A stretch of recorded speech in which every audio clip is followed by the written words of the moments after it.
क्रम संयोजन। ध्यान दीजिएगा, श्रेणी क्रम संयोजन में, तो श्रेणी क्रम संयोजन के लिए आप सर्वप्रथम क्या करेंगे, आपको क्या करना है, 3 प्रतिरोध लेने हैं। आपको 3 प्रतिरोध लेना है और तीनों प्रतिरोधों को आप श्रेणी क्रम संयोजन में एक के बाद इनको आपस में एक तार की सहायता से जोड़ देते हैं। प्रथम प्रतिरोध का प्रथम जो प्रतिरोध है वो R1, द्वितीय आपका R2, तृतीय प्रतिरोध R3 हो जाएगा। इन प्रतिरोधों के सिरों के बीच में आप एक बैटरी लगा देते हैं, जिस बैटरी का वोल्टेज यानी कितना है, V। जैसे आप बैटरी लगाते हो वैसे क्या होता है, परिपथ में धारा प्रवाहित होने लगती है। परिपथ में धारा प्रवाहित होने लगती है तो इस क्रम में प्रत्येक प्रतिरोध पर जो धारा का जो मान होता है प्रत्येक प्रतिरोध पर एक समान रहता है। जो विभवांतर होता है प्रत्येक प्रतिरोध पर विभवांतर का मान अलग अलग, यानी कि रेजिस्टेंस के अकॉर्डिंग V1, V2, V3 हो जाएगा। अतः बच्चों परिपथ में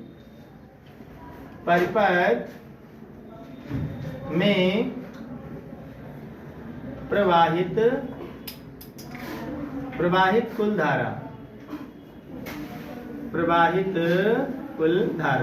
धारा कितनी प्रवाहित हो रही है, टोटल करंट कितना फ्लो हो रहा है, I प्रवाहित हो रहा है। ये कितने भागों में डिवाइड हो रही है बच्चों, कुल धारा तो प्रवाहित हो रही है लेकिन कुल धारा से हम लोग आगे वैल्यू नहीं निकाल पाएंगे क्योंकि ये धारा प्रत्येक प्रतिरोध पर एक समान है।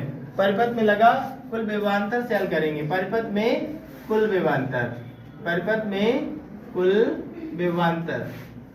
विभवांतर से वैल्यू ज्ञात होगा। कुल विभवांतर B बराबर कितना लिख सकते हो, B बराबर V1, V2, V3। B बराबर बन जाएगा V1 plus V2 plus V3। इसको हम इक्वेशन नंबर 1 मान लेंगे।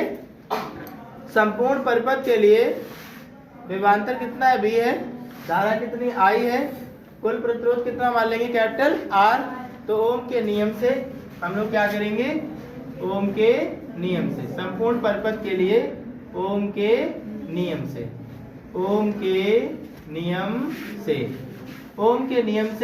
ओम का नियम क्या होता है, V बराबर I इंटू R होता है।